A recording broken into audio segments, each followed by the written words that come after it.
যে মুহূর্তে আপনি এই ভিডিওটা দেখছেন, ঠিক ঘন্টায় প্রায় 1670 কিলোমিটার বেগে ছুটে চলছেন। কিন্তু আশ্চর্যের বিষয়, আপনি এর কিছু অনুভব করছেন না। কিভাবে? একবার কল্পনা করুন। ঘন্টায় 1670 কিলোমিটার গতিতে ছুটে চলা একটি যানবাহনের ভিতরে আপনি হাঁটছেন, ফোনে স্ক্রল করছেন, হয়তো এক কাপ চাও খাচ্ছেন। কিন্তু সেই গতির অস্তিত্বই টের পাচ্ছেন না। শুনতে অসম্ভব মনে হলেও পৃথিবীর ক্ষেত্রে ঠিক এটাই ঘটছে। কিন্তু কেন? এর উত্তর লুকিয়ে আছে পদার্থবিজ্ঞানের কয়েকটি মৌলিক নিয়মের মধ্যে। প্রথম কারণ, কনস্ট্যান্ট স্পিড। কনস্ট্যান্ট স্পিড মানে একই গতিতে একটানা চলা। একটা ট্রেনের কথা ভাবুন। ট্রেন হঠাৎ গতি বাড়ালে শরীর ধাক্কা অনুভব করে, কিন্তু কিছুক্ষণ পরে যখন একই গতিতে চলতে থাকে, আপনি শুধু বসে থাকেন। কারণ শরীর গতি নয়, অনুভব করে শুধু গতির পরিবর্তনকে। পৃথিবী ঠিক সেটাই করছে। বিলিয়ন বছর ধরে প্রায় একই গতিতে ঘুরছে, তাই কোনো পরিবর্তন নেই।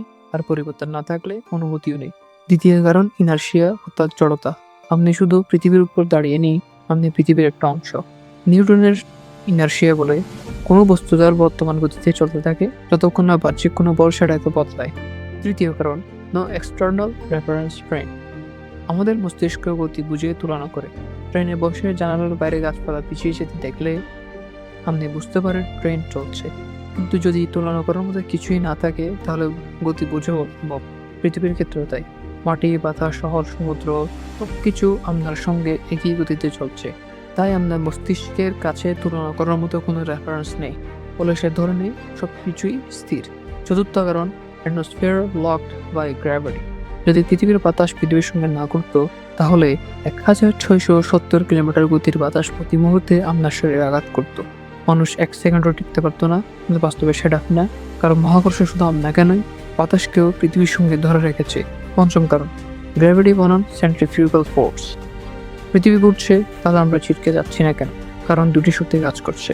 একটি বাহির থেকে ঠেলে দিতে চাই, আর একটি নিচের দিকে টেনে রাখে। গ্র্যাভিটি এতটাই শক্তিশালী যে সেন্ট্রিফিউগাল ইফেক্ট তার তুলনায় খুব ছোট। তাই আপনি ঘূর্ণনের বদলে শুধু মাটির টানটাই অনুভব করেন। ষষ্ঠ কারণ, আর্থ ইজ হিউজ। পৃথিবীর রেডিয়াস অর্থাৎ ব্যাসার্ধ প্রায় 6371 কিলোমিটার। এত বিশাল আকারের কারণে এর বাঁক আপনার কাছে প্রায় সমতল মনে হয়। একটা ছোট বলের বাঁক সহজে বোঝা যায়। Human perception limits. আপনার কানের ভেতর আছে ভেস্টিবিউলার সিস্টেম। এটাই শরীরের ব্যালেন্স আর মোশন বুঝতে সাহায্য করে। কিন্তু এর একটা সীমা আছে। এটা শুধু অ্যাক্সেলারেশন বা পরিবর্তন অনুভব করে, কনস্ট্যান্ট মোশন না। পৃথিবীর ঘূর্ণন একদম স্মুথ, কোনো হঠাৎ জাগনি নেই, কোনো সাডেন অ্যাক্সেলারেশন নেই। আপনার মস্তিষ্ক এটাকে বিপদ হিসেবে ধরে না, ফলে পৃথিবী ছুটছে।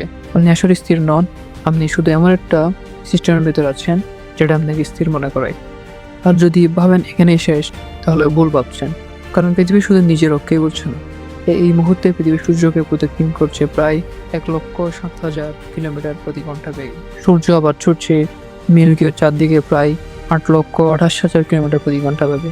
আর পুরো গ্যালাক্সি ছুটছে মহাকর্ষের ভিতরে আরো দ্রুত। অর্থাৎ আপনি কখনোই সত্যিকার অর্থে স্থির ছিলেন না। আর আপনার যদি প্রশ্ন থাকে, যদি পৃথিবী মাত্র 1 সেকেন্ডের জন্য থেমে যায়, তাহলে কি হবে?